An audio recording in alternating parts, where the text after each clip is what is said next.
Vamos a comenzar en el capítulo 5, versículo 18, haciendo una breve introducción. Oramos. Nuestro Padre Celestial, agradecemos en esta mañana tu bondad en concedernos estar en esta reunión.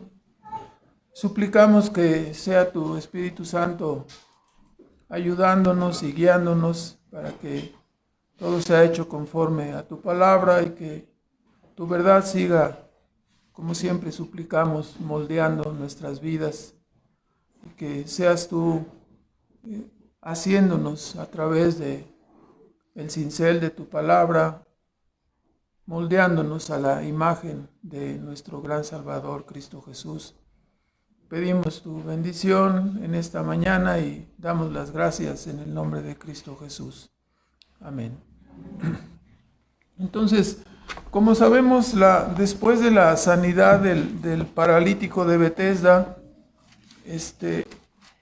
hecha en un día de reposo, los ánimos en contra de Jesús y su prédica habían subido de tono notablemente, ¿verdad? Ahí en el versículo 18 encontramos, dice, entonces, por tanto, más procuraban los judíos matarle, porque no solo quebrantaba el sábado, sino que también a su Padre llamaba a Dios, haciéndose igual a Dios.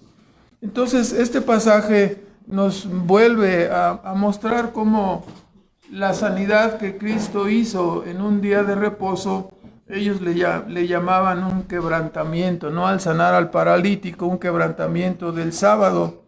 Y aunque Jesús no quiso subir a la fiesta de los tabernáculos con sus hermanos, finalmente acudió más tarde, siempre conforme a la agenda divina.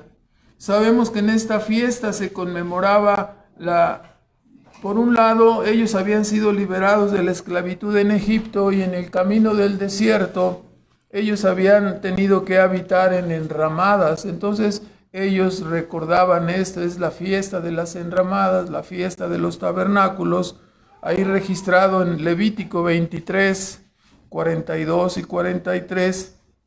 En este trayecto sabemos que el Señor también les había provisto de agua milagrosamente, sacando agua de la roca, ¿verdad? Y maná, una experiencia interesante, puesto que Dios le había dicho a Moisés, háblale a la roca, y Moisés tomó su propia iniciativa y le dio 2 o 3 trancazos a la roca, ¿verdad? Entonces Dios se enojó con él.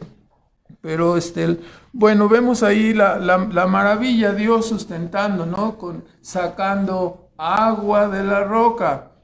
En medio de este clima de oposición, en medio de este clima hostil hacia Él, nuestro Señor Jesús demostró a los escribas y fariseos, a sus opositores, que ellos no estaban juzgando con justo juicio, puesto que ellos trabajaban en el día sábado al circuncidar a un bebé, ¿verdad? Por ejemplo. Y dice, los sacerdotes que hacen esto son sin culpa, aunque están trabajando, ¿verdad? Sin embargo, condenaban a Jesús cuando había obrado una sanidad completa, tanto del cuerpo como físicamente, en el paralítico de Betesda. Entonces, aquí había un error en el juicio, ¿verdad? Entonces viene la frase, juzgad con justo juicio, ¿verdad? Hacer un juicio justo. ¿Cómo puedes juzgar correcto el bien menor, que es la circuncisión, e incorrecto el bien mayor, que es la sanidad de una parálisis y el perdón de los pecados de un hombre, ¿no? Entonces, ya no entiendo, ¿no? El juicio estaba mal hecho. Juzgad con justo juicio. En estas circunstancias vemos en 7:32 de Juan, vemos ahí que Jesús les dijo, de cierto, estoy mal, 7:32. Dice, los fariseos oyeron a la gente que murmuraba de él estas cosas, y los príncipes de los sacerdotes y los fariseos enviaron servidores. Algunas traducciones tienen alguaciles, otras traducciones tienen esbirros, ¿no? Varias palabras son usadas ahí, son servidores Así que en vista de esta oposición, los fariseos, los príncipes de los sacerdotes, mandan a sus servidores, a sus alguaciles, vayan y aprésenlo, ¿verdad? Y tráiganlo. Le iban a juzgar por este quebrantamiento del día sábado y por blasfemia, puesto que él, siendo hombre, decían ellos, se hacía como Dios, ¿no? Entonces ese era su pensamiento. Y así llegó el último día de la fiesta, nos dice en el 37. Esta fiesta de los tabernáculos, los sacerdotes, según la costumbre, acostumbraban marchar 7 veces alrededor del altar y luego sacar el agua y derramarla. Mientras ellos daban estas vueltas, nos dice el Salmo 118, 25, que ellos estaban diciendo o recitando: oh Jehová, sálvanos ahora, te ruego. Oh Jehová, te ruego que nos hagas prosperar ahora. Así era su súplica, para luego sacar el agua y derramarla sobre el altar.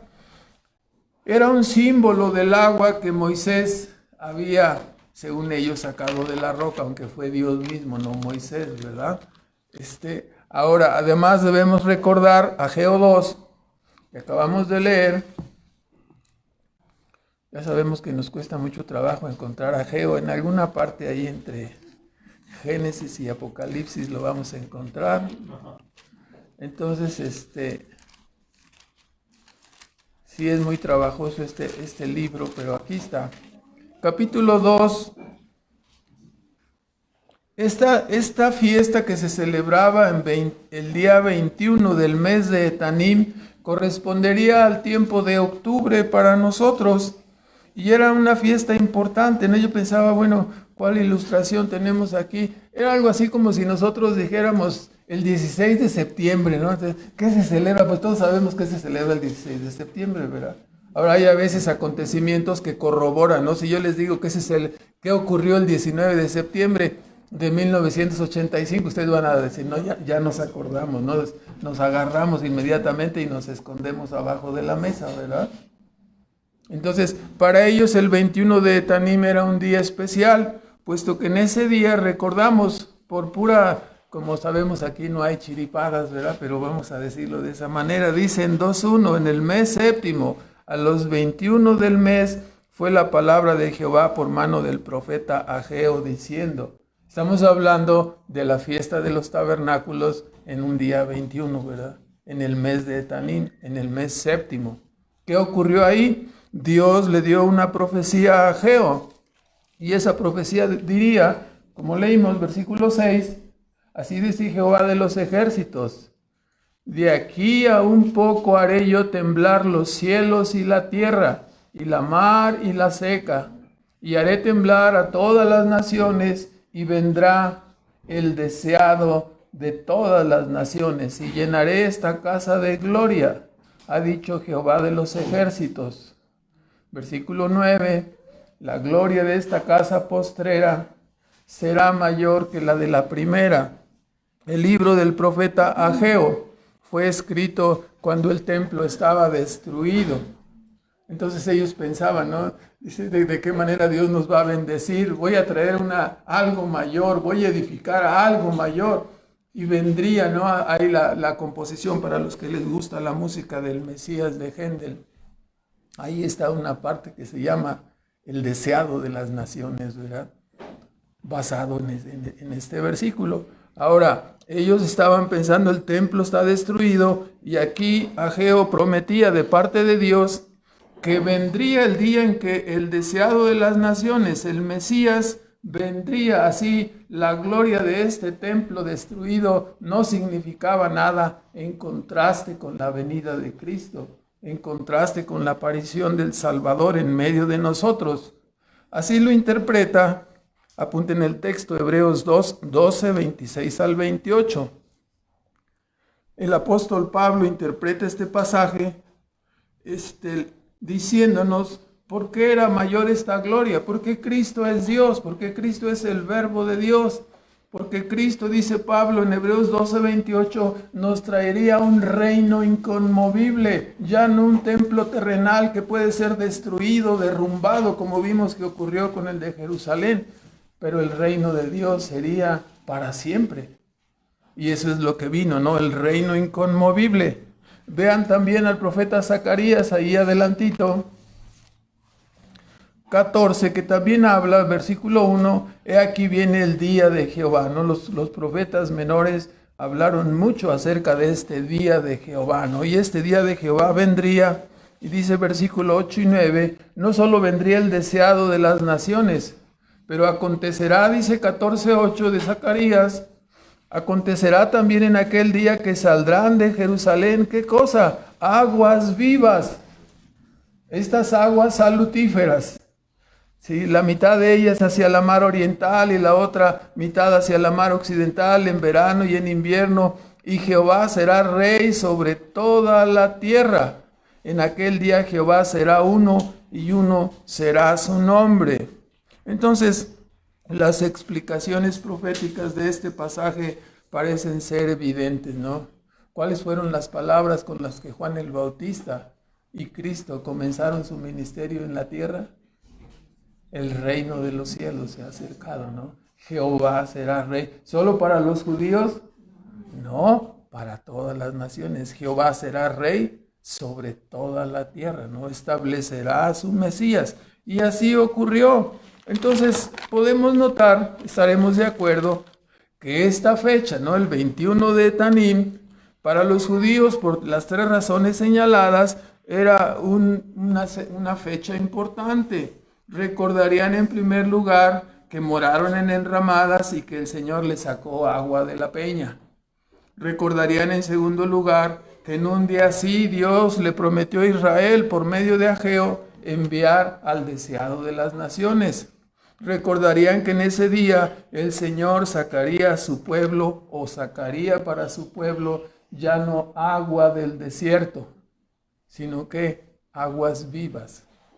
Aguas vivas, de esto nos habla el texto. Este fue el día escogido por el Señor para, en el último día de la gran fiesta, se puso de pie y alzó su voz. ¿Y qué dijo? Venid a mí todos los que tienen sed, ¿no? ¿Sí? Porque yo les voy a dar, ¿qué? Aguas vivas. Entonces es bastante significativo toda esta introducción que estamos haciendo, porque nos ubica, ¿no? Que nos está diciendo que Jesús no solamente era todopoderoso para transformar el agua en vino, omnisciente para no solamente saber que Natanael estaba buscando debajo de una higuera, ¿sí? Que existía desde el principio y que estaba con Dios y que era Dios, y no solamente que podía multiplicar los panes y caminar sobre el mar, que era soberano para hacer misericordia sobre el paralítico en un día de reposo. Todas estas cosas son las que hemos estudiado hasta ahora, pero nos está diciendo que Él era también el Señor que venía a salvar a su pueblo. Él era quien dio el agua de la roca, Él era el deseado de las naciones y Él era quien enviaría al Espíritu Santo al corazón de los creyentes para salvarles y sustentarles, de lo cual el agua era solamente un símbolo. Entonces, la idea es, algunos dicen, no nos quiten el agua, por favor, no nos corten el agua, ¿verdad? Pero en sentido espiritual, ¿qué diríamos? No nos dejes sin tu espíritu, no nos dejes sin tu presencia en nosotros. Si no tenemos el Espíritu de Dios, estaremos perdidos, no somos salvos. Estamos apartados de Dios. Entonces, Jesús dice en una manera contundente, ¿no? Parándose en medio de la gran asamblea de la fiesta de los tabernáculos, donde todo el pueblo de Israel se reunía, y Él dice, el que cree en mí, tendrá vida eterna, ¿no? Yo soy el que va a proveer esas aguas vivas. Miren en mí, crean en mí, confíen en mí. Esto es lo que estaba diciendo. Entonces veamos ahora cuidadosamente esta declaración. Juan 7, versículo 37. El postrer día grande de la fiesta, la de los tabernáculos, entendemos, Jesús se puso en pie y clamaba, diciendo, si alguno tiene sed, venga a mí y beba. El que cree en mí, esto es venir a Él, ¿no? como dice la Escritura, ríos de agua viva correrán de su vientre. La interpretación inmediata, ¿no? Para entender el agua, dice, esto dijo del Espíritu que habían de recibir los que creyesen en Él. Los creyentes, cuando creemos, somos sellados con el Espíritu Santo de Dios. No necesitamos ninguna otra cosa. Eso nos distingue y nos asegura para siempre como hijos de Dios y nos asegura que participaremos de su reino celestial. No hay necesidad de ninguna otra experiencia espiritual. Los creyentes somos sellados, fuimos sellados en el momento en que creímos, ¿no? Ahora, podemos dividir este texto en tres partes. Primero, ver el punto de la sed, el remedio después para esta sed y finalmente la promesa del Espíritu Santo, ¿no? Entonces, en este pasaje, la condición de tener sed, vamos a ver qué significa. El que tenga sed, entonces voy a dejar de tomar agua una semana, ¿no? Para ver si te va a dar sed, si te van a poner blancos los labios, probablemente te vayas a deshidratar y vayas a necesitar unos 3 litros de suero, ¿no? Para reponerte. La condición de tener sed en sentido espiritual, este pasaje, estas palabras aluden a la necesidad del alma más que a la necesidad del cuerpo. Jesús no hablaba de la sed física, más bien tomó la condición de la sed física para ilustrar la situación del alma en su condición natural sin Cristo. El hombre está sin Cristo, sin el satisfactor, sin el agua de vida, por lo cual está experimentando o experimentará un vacío, una profunda insatisfacción, una ansiedad interior y una ausencia de paz que se refieren a cuando la persona se percata que está en desacuerdo, que Dios está en desacuerdo con esa persona y le entra esa ansiedad. Esa es la sed espiritual. Esta condición hay que considerarlo bien. No es meramente una condición de debilidad y decir, ay, yo soy un pobre venadito que habita en la serranía, ¿no? O sea, o que te victimices.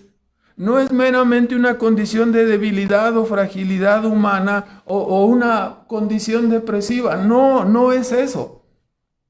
¿Sí? Tener sed espiritual, esta condición de sed espiritual es la tristeza de que hablaba Pablo, segunda de Corintios 7, versículos 9 y 10. Hay tristeza según el mundo y hay tristeza según Dios. Si tú estás triste porque tienes pérdidas, porque tienes circunstancias adversas, porque te tocó, entre comillas, una mala suerte o varias o muchas, y entras en una condición de ay, y te identificas, ¿no?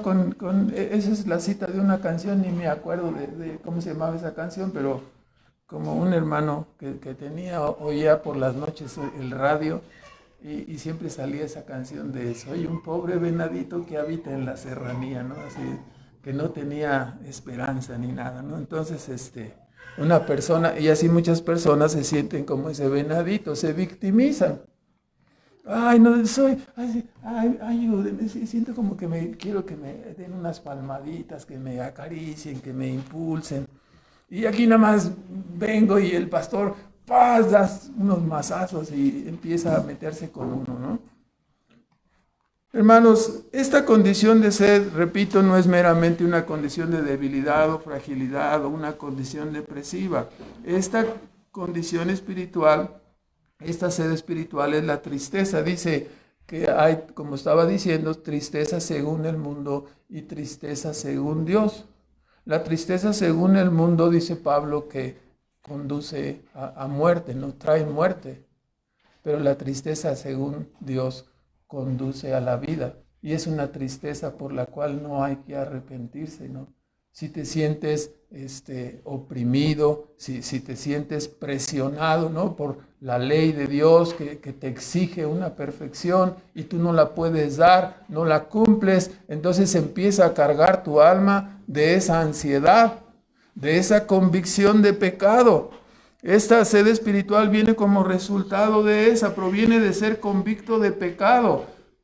proviene de que el temor de Dios entre en tu corazón, que sea quitada la paz de tu conciencia, que no puedas dormir, que no puedas descansar, que estés ansioso porque sabes que si mueres serás juzgado, ¿sí? Y Dios actuará contra ti en santidad y justicia. Entonces, eso pone a temblar a cualquiera, ¿no? Es más común que cuando la persona está cerca de la muerte, ya entonces escuchamos, ¿no? En la cama de la muerte, escuchamos que las personas gritan, y gritan que no se quieren morir, y gritan que no, que se les dé otra oportunidad. Dame chance, ahora sí me voy a corregir, ahora sí me voy a enderezar, ahora sí voy a cambiar, ahora sí, ayúdame. Cuando pasaron toda su vida, ¿no? Olvidándose de Dios, ¿sí? Ausentes de esta sed espiritual de la que estamos hablando, ¿no? Entonces, siendo criaturas caídas, todo hombre debería sentir esta sed espiritual. Es decir, entrando en esta vida y siendo también poseedores de esa naturaleza caída que nos lleva al pecado continuamente. Por eso se inclina, podemos verlo los padres más comúnmente en nuestros hijos, ¿no? Por eso se inclinan nuestros hijos a la codicia, por eso son rebeldes, por eso no entienden a la primera vez, por eso se hacen como que no oyen, por eso se van de lado y siempre hacen lo que no deben. No vayas a hacer esto, cuidado, y ahí va el chamaco a hacer, ¿qué cosa? Lo que le dijeron que no hiciera, ¿verdad? Esa inclinación como criaturas caídas, todo hombre debería sentir entonces esta sed espiritual y esa falta de Dios, porque nacemos separados de Dios, ¿no? Eso es lo que trajo la caída de Adán. ¿Qué pasó con Adán? Pues pecó y entró el pecado en el mundo. Bueno, ¿y qué pasó? Pues todos estamos aquí. Sí, todos estamos aquí, pero tenemos la tarjeta madre destruida, ¿no? Estamos inclinados para la gloria de nosotros, para buscar lo que queremos, para ser egoístas, para ser codiciosos. No nos importa Dios, lo único que nos importa es vivir como a nosotros se nos antoja y nada más. No tenemos esa sed espiritual, jamás espiritual. No, cálmate, yo lo que quiero es divertirme, yo lo que quiero es disfrutar la vida, déjame en paz. Siempre sacamos la vida loca de Ricky Martin, déjame vivir a mí como yo quiera, ¿no? Sin embargo, vemos que los hombres no tienen esa sed espiritual, pero tienen deseos ¿de qué? No de Cristo, tienen deseos de lo material. Los hombres anhelan el dinero, el poder, el éxito, los placeres, los honores. Pero Cristo llamaba bienaventurados a los que tenían hambre y sed de justicia, ¿no? Hambre y sed de justicia. Sed de la justicia justificadora de Cristo, ¿no? Porque esta hambre procede del hecho de saberte pobre en sentido espiritual, procede del hecho de haber llorado, ¿no? Porque no alcanzas lo que Dios pide de ti, entonces te ves como una persona miserable, necesitada. Es así como llegas a estar en esta convicción de sed.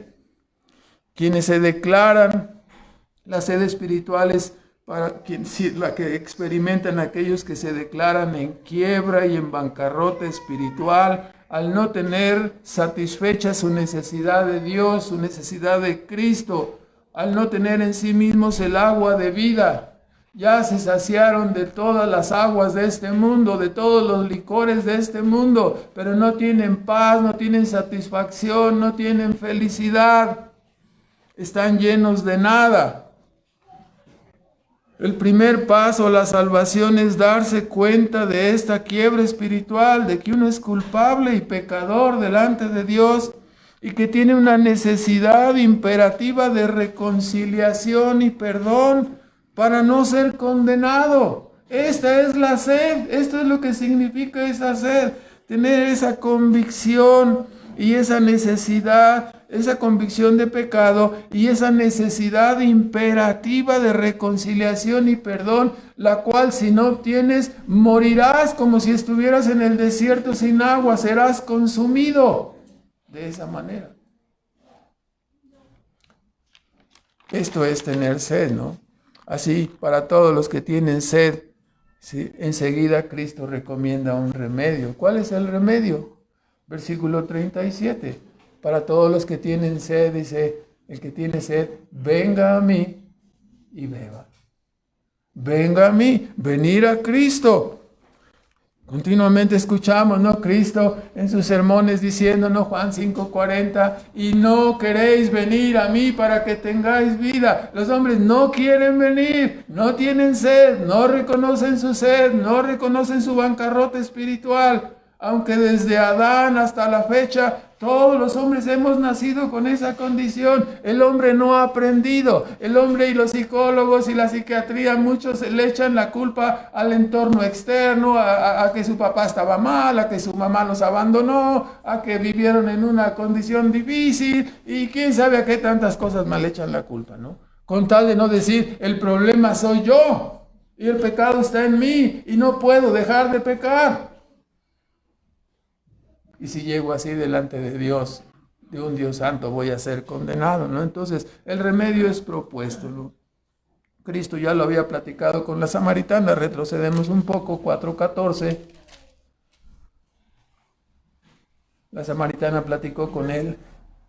Dice, ¿cómo me vas a dar tu agua viva si no tienes ni cubeta para sacarla aquí del pozo, ¿verdad? Entonces ella estaba pensando en un sentido material, ¿sí? Pero Jesús dice ahí en 4:14 de Juan, el que bebiere, dice 4:13, respondió Jesús y le dijo, cualquiera que bebiere de esta agua volverá a tener sed, el agua ahí del pozo, mas el que bebiere del agua que yo le daré, el agua viva, para siempre no tendrá sed, porque el agua que yo le daré será en él una fuente de agua que salte para vida eterna.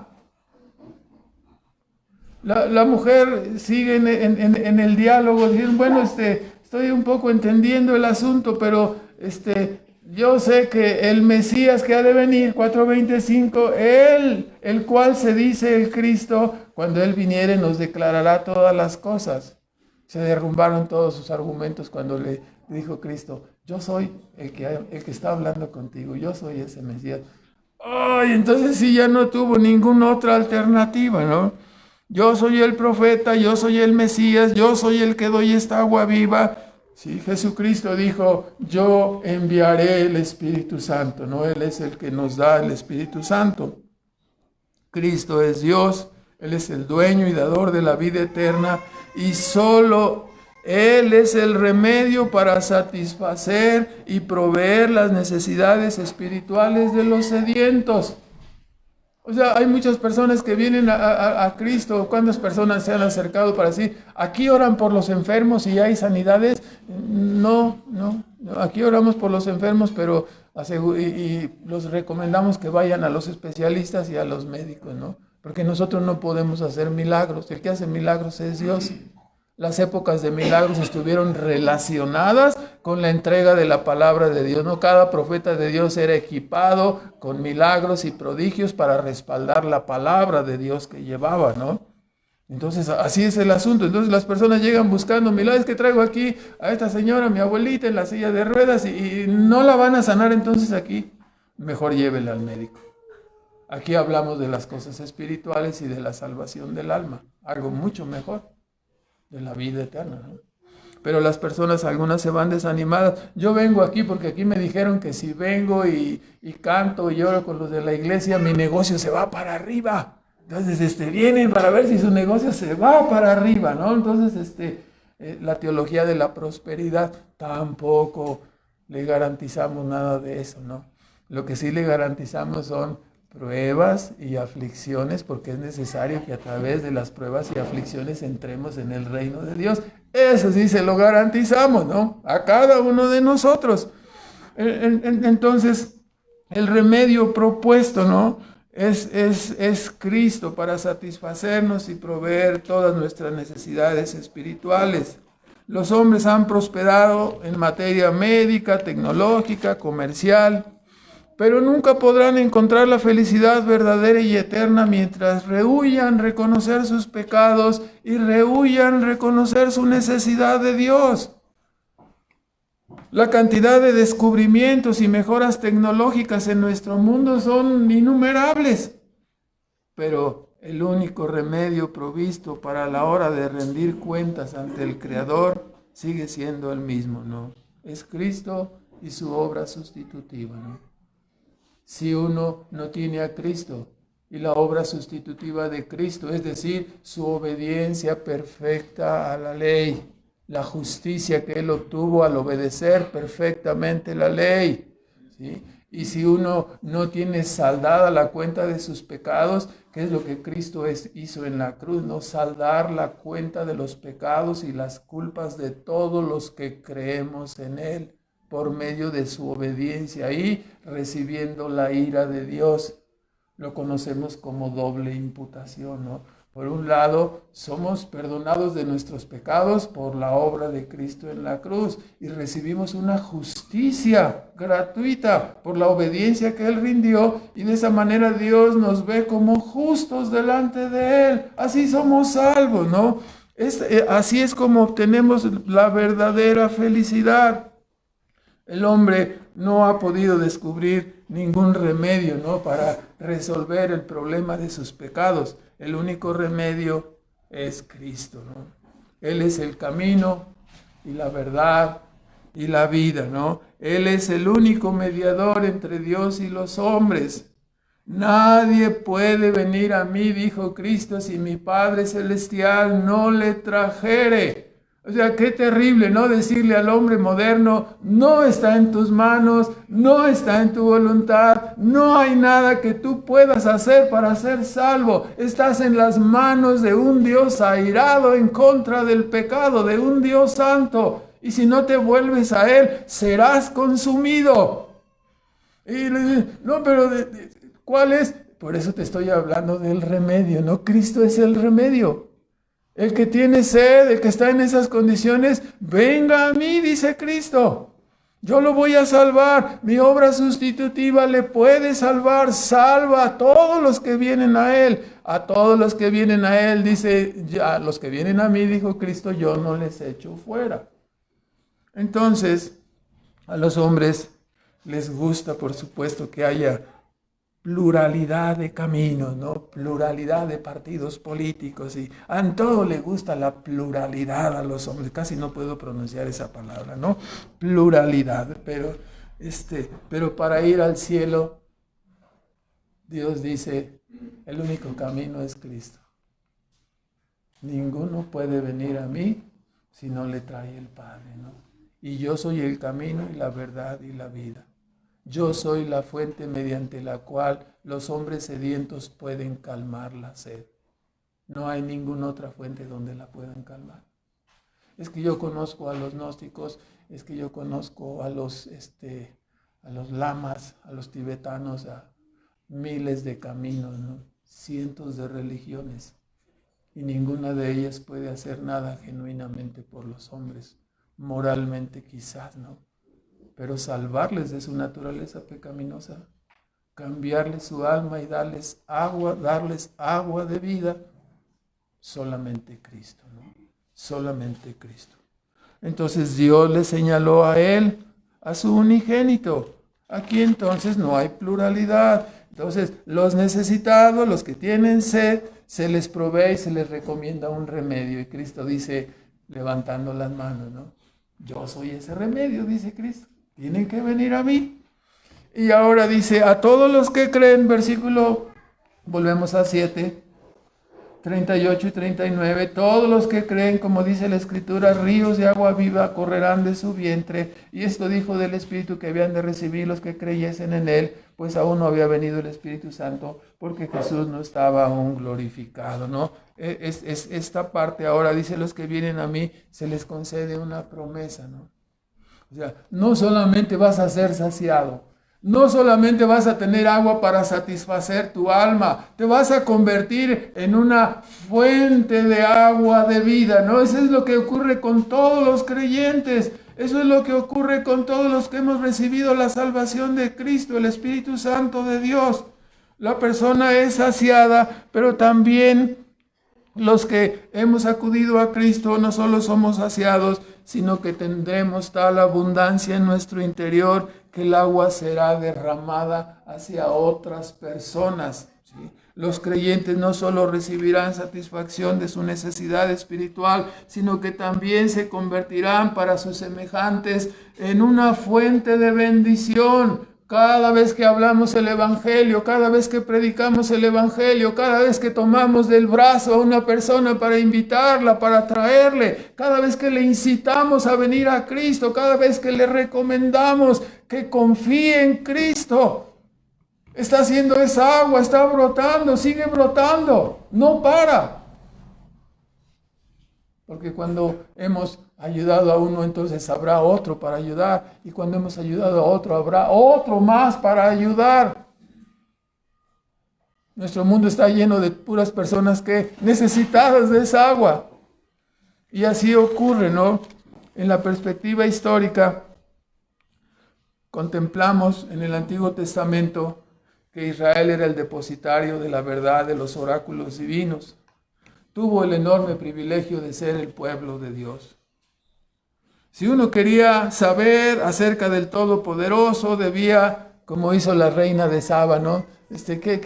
Voy a visitar a mi amigo Salomón, él me va a hablar la sabiduría, ¿no?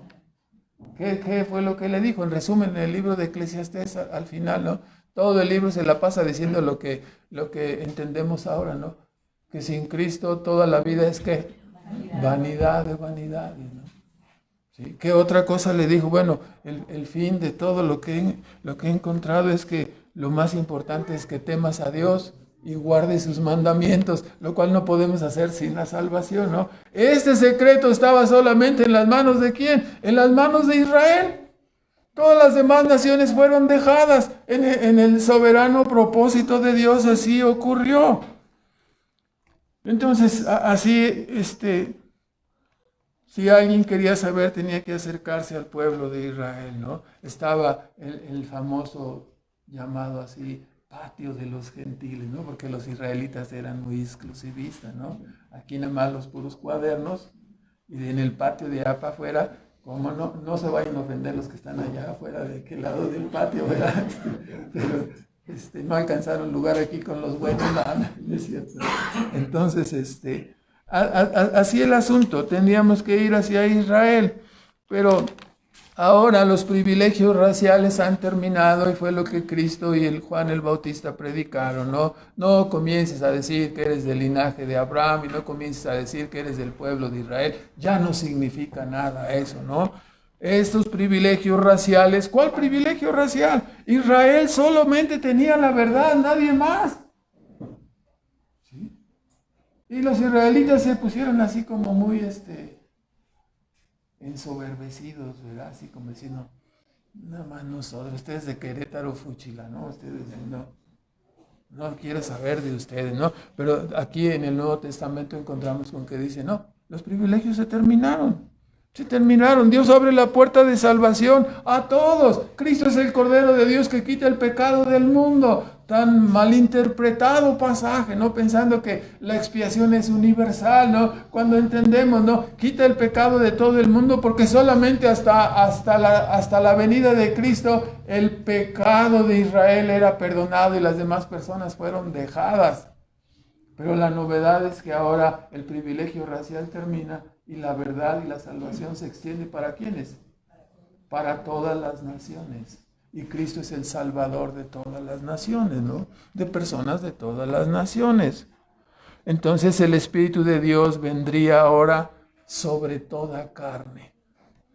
Esta primera venida de Cristo era un parteaguas de la historia humana. Así que Cristo es el Salvador no solo de judíos, sino de personas de todas las naciones. En Hechos 11, en el versículo 18, pasaje que ustedes ya han de estar aprendiendo de memoria, porque lo citamos muchas veces, cuando vinieron los apóstoles y se reunieron, ¿no? Entonces, el Señor, la palabra de Dios había sido esparcida por varias ciudades y varios lugares, ¿no? Entonces, Hechos capítulo 11, versículo 18, entonces, oídas estas cosas de cómo Dios había salvado a las personas ahí en la casa de Cornelio, entonces, oídas estas cosas, callaron, dice ahí en los que estaban en Jerusalén y glorificaron a Dios. Y fíjense qué decían, ellos se sorprendían, dice, de manera que también a los gentiles ha dado Dios arrepentimiento para vida. Era una sorpresa. Para ellos era una sorpresa. Para ellos siempre había sido solo Israel. Esto fue sorpresivo para ellos y se tropezaron muchísimas personas de los israelitas en ese mensaje, ¿no? No quisieron entender, no querían, no nada más nosotros, no, es que también es para todos, Dios ha dicho, mira los profetas del Antiguo, no más nosotros. Y se enconcharon en su necedad, ¿no? Para ellos era sorpresivo, pero ya el Evangelio de Juan nos anunciaba, ¿no? Y Juan escribía y decía que Cristo es el Salvador del mundo, ¿no? El Cordero de Dios que quita el pecado del mundo. Y esto no quiere decir que es el Salvador de todos o que sea el Salvador de todos sin excepción y que toda la raza humana sea salva. No. Quiere decir que Cristo es el Salvador de todos sin distinción racial. Israelitas, queretanos, chinos, japoneses, ingleses, sin distinción racial. ¿Está de acuerdo, no? Que en el Antiguo Testamento había distinción racial, ¿o no? ¿Sí? Y a partir de que vino Cristo ya es para todo el mundo. ¿Qué quiere decir eso? Que ya no hay distinción racial, que personas de todo el mundo, de todas las naciones pueden ser salvas. No que Cristo haya muerto por todos y cada uno de ellos, sino que el mensaje de salvación es para todos. ¿Quiénes serán salvos? Solamente Dios conoce cuál es la extensión de su gracia. Ninguno de nosotros la conoce. La elección es de Dios, no de los hombres. Entonces, guardémonos de que no, Dios, no entres aquí.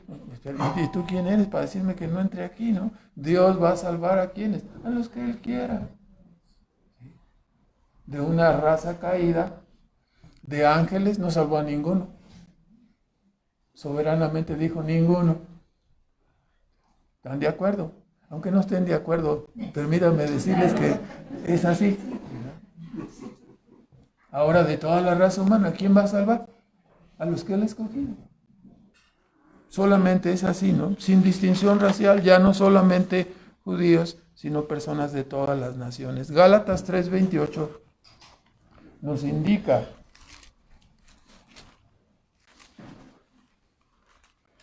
esta declaración.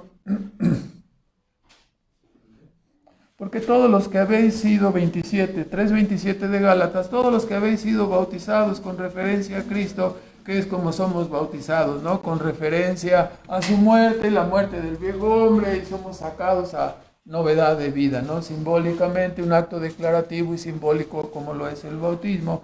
De manera que todos los que hemos sido bautizados con referencia a Cristo o en Cristo, de Cristo estamos vestidos. Entonces, ya se acabaron las nacionalidades, 28, ya no hay judío, ni griego, ya no hay siervo, ni libre. No, tú eres menos porque tú eres esclavo, mira, hasta traes la cadena ahí todavía atorada. No hay diferencia entre libres y esclavos, si tú eres de Cristo eres igual. No, que yo soy hombre y los hombres valemos más que la mujer. No, somos iguales, herederos y coherederos, ambos, hombres y mujeres, no hay diferencia. En cuanto a valor delante de Dios como almas somos iguales. En cuanto a diseño y propósito somos diferentes. Nosotros no vamos a estar así gorditos, ni vamos a tener el privilegio, ¿no?, de dar a luz un hijo. Ese es un privilegio que Dios le concedió a las mujeres, no a los hombres. Y a pesar de que algunos somos medio de tarugos y tarados para abajo, nos concedió ser cabeza. Y si tú vas a ser cabeza y vas a gobernar. Oye, pero está remenso. Vas a ser cabeza y vas a gobernar, ¿verdad? Bueno, pues si tú me encomiendas eso. Sí, así que la esposa es la ayuda idónea y la cabeza necesita mucha ayuda, ¿no? Entonces, así está diseñado por Dios. Entonces ya no hay distinción racial, ya se acabó, no hay judío, no hay griego, no se acaba el hecho de decir que el hombre es hombre y la mujer es mujer, no hay varón ni hembra, quiere decir que ya ninguno es valorado, somos iguales delante de Dios.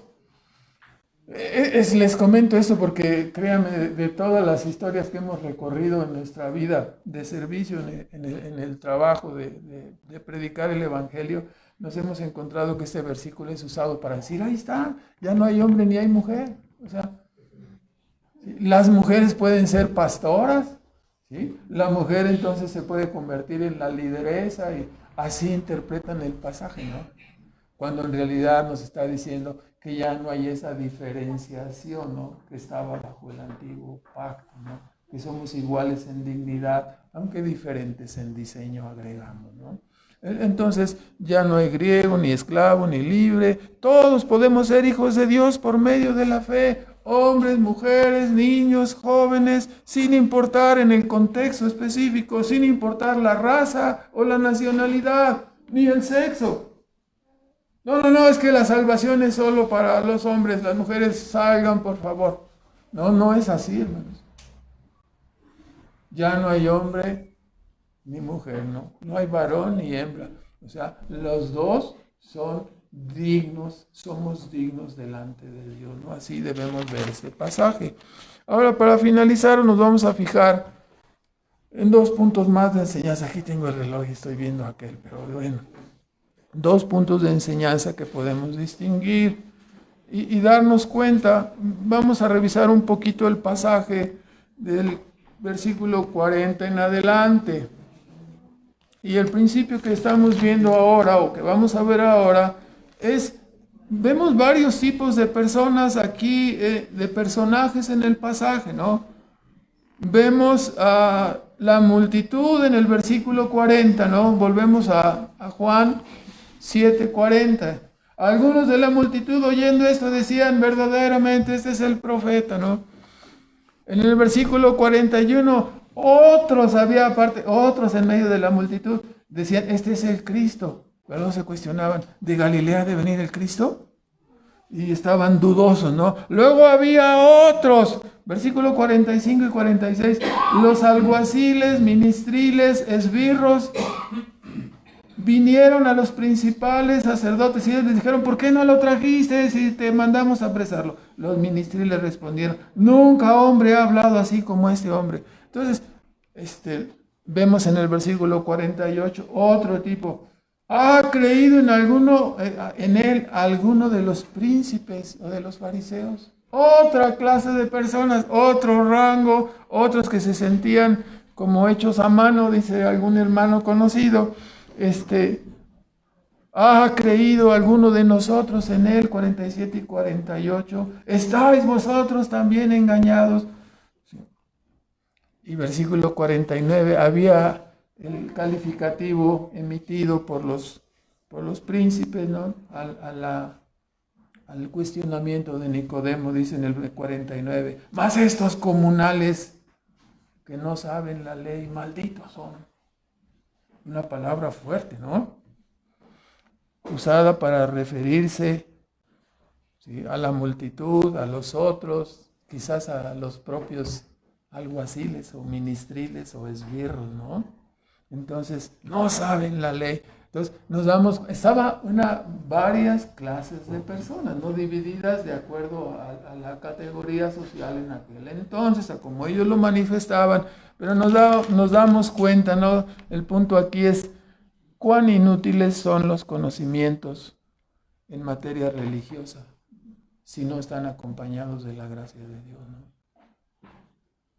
Las personas pueden oír, pueden escuchar, hay varios tipos de personas, pero si oyen y no están acompañados de la gracia, si la gracia de Dios no obra en ellos, lo que hemos dicho, ¿no? Si Dios no prende el foco, si Dios no ilumina a la persona, no va a pasar nada, ¿no? Y aquí vemos estos cuates, no podemos dejar de notar, ¿no?, que los principales, los príncipes de los sacerdotes y los fariseos llegaron a formar, como notamos, una casta de intocables. Todavía no nacía ni Elliot Ness, el personaje, pero ya había una casta de intocables, ¿no? Eran estos que estaban aquí. Su frase del versículo 49, señalando a sus prójimos como malditos, pone de manifiesto no solo que no juzgaban con justo juicio, como les dijo Nicodemo, no trató de intervenir Nicodemo, sino que en lugar de amor al prójimo, había un orgullo que ellos no notaban en sí mismos. Habría que pensar ahora, ¿no? ¿Quién ha tomado el lugar de esta posición de los principales sacerdotes y de la secta de los fariseos, ¿no? Si trasladamos eso al Nuevo Testamento, ¿quién representa o dónde está representada la presencia de Dios? ¿En dónde es, hermanos? En medio de la iglesia. La iglesia tendría en la actualidad el papel de guía para los de afuera, y cada uno de nosotros debemos de procurar notar estas cosas y no caer en el orgullo ni tampoco en la falta de amor.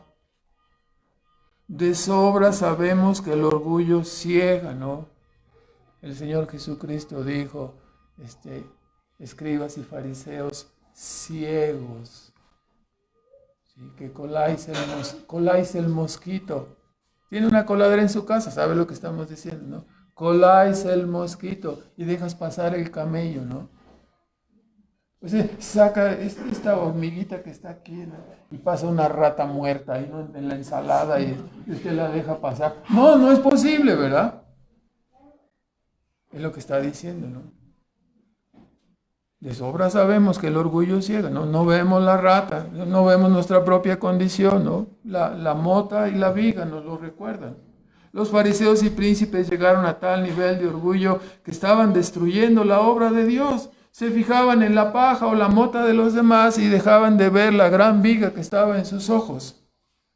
Nosotros como iglesia debemos tener cuidado para no eludir la viga de nuestros ojos y fijarnos en la paja de nuestro hermano, ¿no? Entonces, debemos de tener cuidado, ¿no? El mero conocimiento de la materia religiosa, de la doctrina religiosa, si no está acompañado de la gracia, no le sirve a la persona. Los fariseos estaban cegados, ¿no? Ahora debemos notar finalmente, a veces la gracia opera siempre la gracia opera a la velocidad que quiere, ¿no? Aquí vemos, si recordamos a Nicodemo, primero vino a Jesús de noche, Juan 3, 1, 2, ¿no? Vino a Jesús de noche, maestro, sabemos que tú vienes de Dios porque nadie hace las cosas que tú haces, entonces, alto ahí, te es necesario nacer de nuevo. No fue frenado así en seco. Después aparece más adelante ahora, ¿sí? En 7:50, en el pasaje que tenemos, Nicodemo dándose cuenta, ¿no? Abriendo sus ojos, el Señor estaba dándole gracia y dice, juzga a una persona nuestra ley como criminal, si sentencia pues a una persona sin antes juzgarla, sin antes oírla. Le dijeron, cállate tú, ¿también eres Galileo o qué? ¿Verdad? No le contestaron, se escabulleron, ¿no? Pretextando que él era Galileo, ¿no? A veces cuando se pone el dedo en la llaga, tratamos de evadir, no queremos responder y la persona se defiende echándole la culpa a quién, al que está señalando, al que está poniendo el dedo en la llaga. No quiero que pongas el dedo en la llaga, así soy y qué. Debemos de tener cuidado, ¿no? Porque la gracia de Dios obra lentamente, ¿no? Nicodemo vino a escondidas, después defendió débilmente la causa, y yo creo que cuando le dijeron, ¿eres tú Galileo? Y ya se cayó, ya no dijo nada, ¿verdad? Se quedó callado. Acaba en Juan 19, 38 y 39, manifestando, ¿no? Junto con José de Arimatea, viniendo a Pilato para hacer ¿qué cosa, hermanos? Para pedir el cuerpo del Señor para darle sepultura, ¿no? Para comprar toda la preparación, ¿sí? Para hacerse cargo de los gastos del funeral. O sea, si hablamos del ministerio de Cristo como en 3 años pasaditos, Estamos hablando que la gracia comenzó a operar en este hombre y duró algún tiempo. ¿Sí? Entonces, a veces nosotros queremos que la gracia opere como, hermanos. Así, ¿no? Ya vino, ya sabe, ya le di el plan de salvación. Ya se le... No, hermano, nosotros tenemos que esperar a que el Señor obre.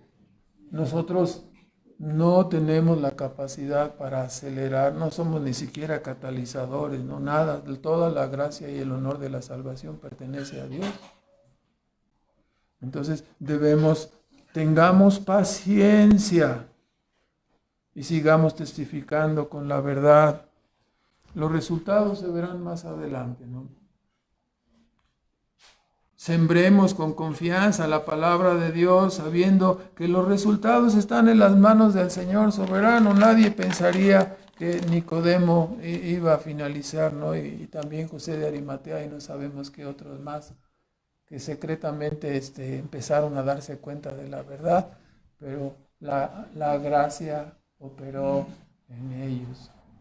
Lo ligamos, ¿no? El mero conocimiento no te asegura, no es la presencia de la gracia de Dios para reconocer nuestros pecados, nuestras faltas, para reconocer que nada somos y que dependemos enteramente de la persona y de la obra de Cristo, ¿no?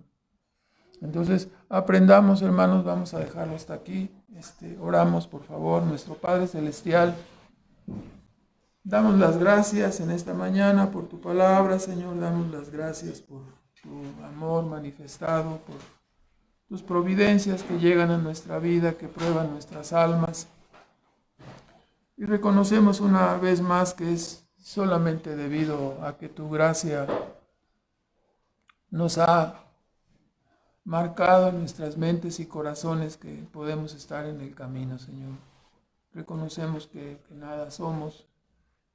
Reconocemos que somos miserables y pobres aún en espíritu y aún como creyentes insuficientes, temerosos y, Señor, faltos de entendimiento y de sabiduría. Por eso venimos a ti, Señor, y te rogamos que tengas misericordia de tu pueblo, de tus hijos, y que tu gracia siga operando y favoreciéndonos con la iluminación de la verdad y removiendo, Señor, el pecado de nuestras vidas que estorba y que nos impide ser libres para la obediencia. Te pedimos que nos quites de toda esclavitud y que liberes, nos des poder para responder al llamado de tu evangelio en cada día de nuestras vidas, Señor.